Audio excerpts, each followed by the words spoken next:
Hey, it's Dave Kindig. I'm here at the Triple Crown 2024. Super excited to not only be here, but also to bring TwelveAir.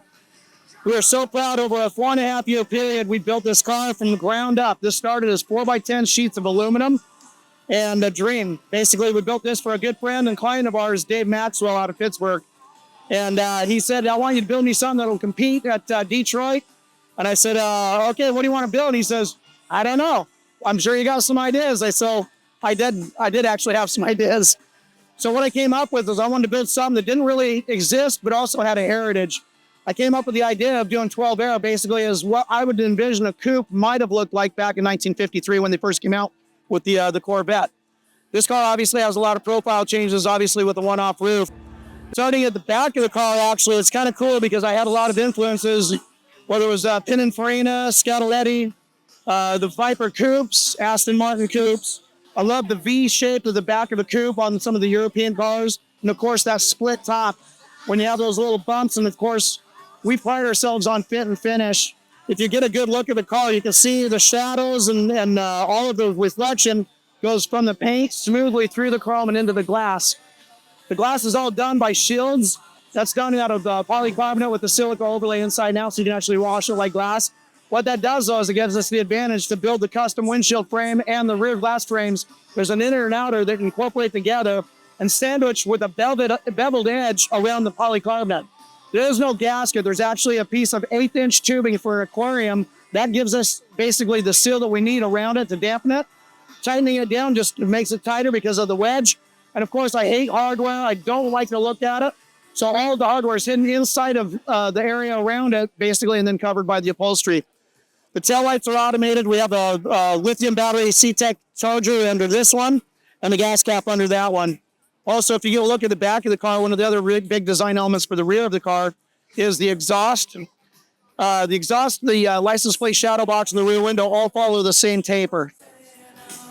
All of the parts are cut machined. These are aluminum pieces that have been triple plated. All of the coating is done by Ogden Chrome, our good friends over there. They do a fantastic job, all triple plate, and it's a real crisp blue chrome, which I really, really love. A couple other things that are really notable about the car, obviously, the coupe. It's got power windows. The rear quarter glass actually is stowed in the glove box and actually slides in, and there's a detent in the bottom of this belt right here, so it actually locks in.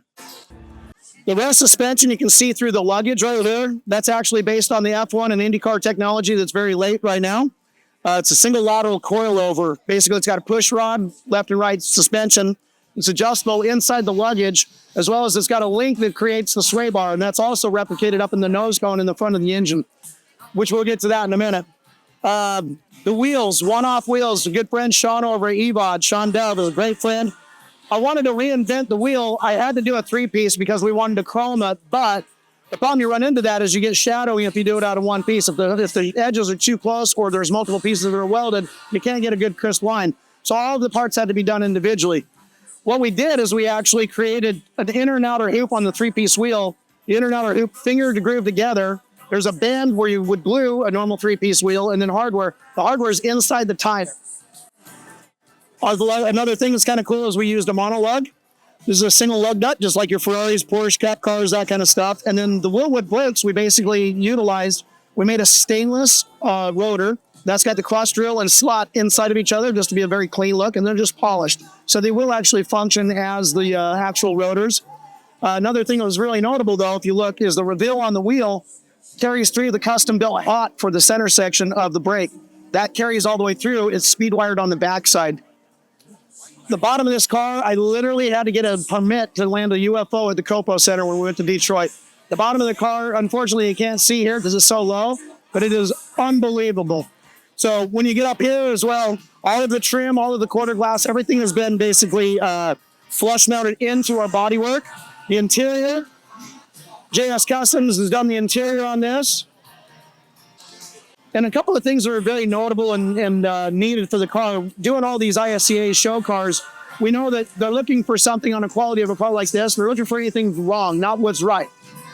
So one thing we always know, though, is bell latches and some of the other door latches from the 50s and so forth were almost impossible to get to look good. So chroming those never works because you always have a shadow on the bear latch on the double latch.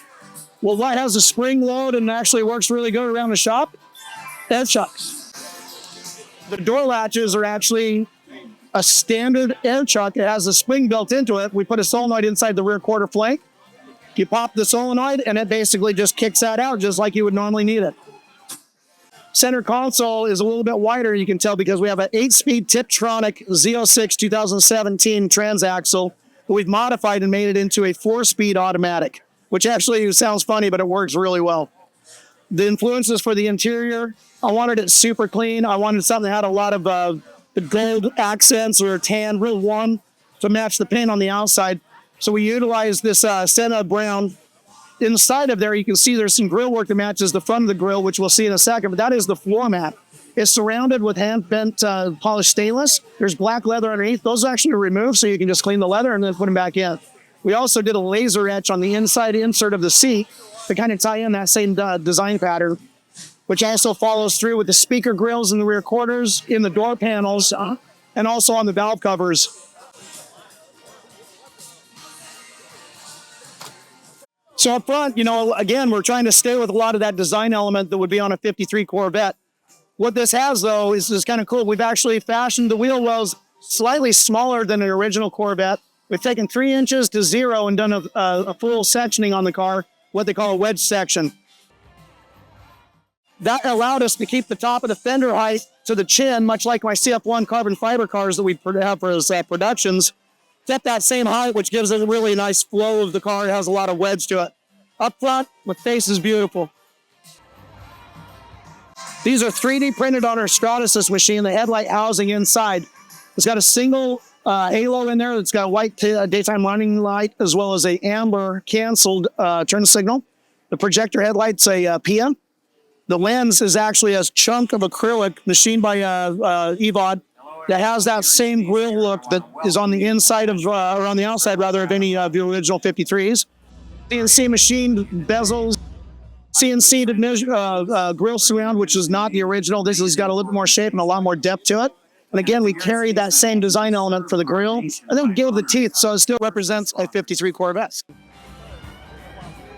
And now, going for the money.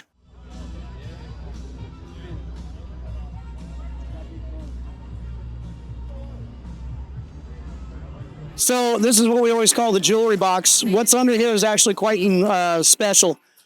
And there's so much detail under the car. The engine is a 9.2 liter based on a 6 liter LS out of Australia from Racecast and ls.com, lsv12.com. The block, we redesigned it, got rid of all the webbing for the engine mounts, all of the other ports. There's literally a knock sensor, and that's the only thing that interrupts both sides, just profiles where the cylinders are. All of the engine mounts and everything is on the bell housing, the nose cone, the transaxle. Basically, it's got a full backbone because it is an independent setup. The control arms and everything is based on the F1 technology again, so we have a single lateral coilover inside the nose cone. I can lift this up a little bit higher for checking that out. You see that inside the nose cone, all there is 2 water passages and the front suspension. The water pump is actually incorporated in the custom-built Ron Davis radiator, and that's electric. The accessory drive is behind the engine, inside the bell housing, accessible from underneath the dash. It's just kind of trick too. We didn't want to look at anything we didn't need to look at. And if you know me, I hate looking at hardware, as I've said before. All of the hardware was also built in stainless. That was all done at EVOD. It's all triple square with EDM laser etch on the inside after it was polished. Basically, so when you tighten that bolt, you can't see any marring from tightening the bolt. Judges are looking for, like I said, anything they can find wrong on a car like this. We're not giving them any opportunity. Once again, we used a little bit larger styled air chuck for the hood latches. And all of our hinges, door hinges and the hood hinge are all constant radius, as you can see. So this has a built-in stop that we can lift it up higher than where it sits. I wanted the hood to sit even with the windshield for display. And that is the purpose of it. So anyway, the color, can't forget the color. This is part of my modern classic line. It's based on Sikkens technology. We use the HS Plus clear coat. It's hard as a rock, polishes, and never dies back. I absolutely love our paint. And I have Modern Classic as my paint line that's with AkzoNobel and Sikkens. This is called Infrared. It's a pearl red, obviously. It's a base coat clear coat. So it has all of the charm of a candy, but you can actually drive the car and touch it up. So that kind of sums up 12 Air. I mean, if we had another couple hours, I guess I could tell you it all, but You'll be able to see the entire build in 8 episodes starting this October on Bitchin' Rides Season 11. You can check that out on Motor Trend, obviously. And you can see this car in close, and we're going to be in Texas at the Good Guys Show at Texas Motor Speedway in a couple of weeks from now. You'll also get to see this car in the Sickens booth, Axel and Bell booth, at the SEMA show in the Central Hall. So until then, stay well, stay bitchin'.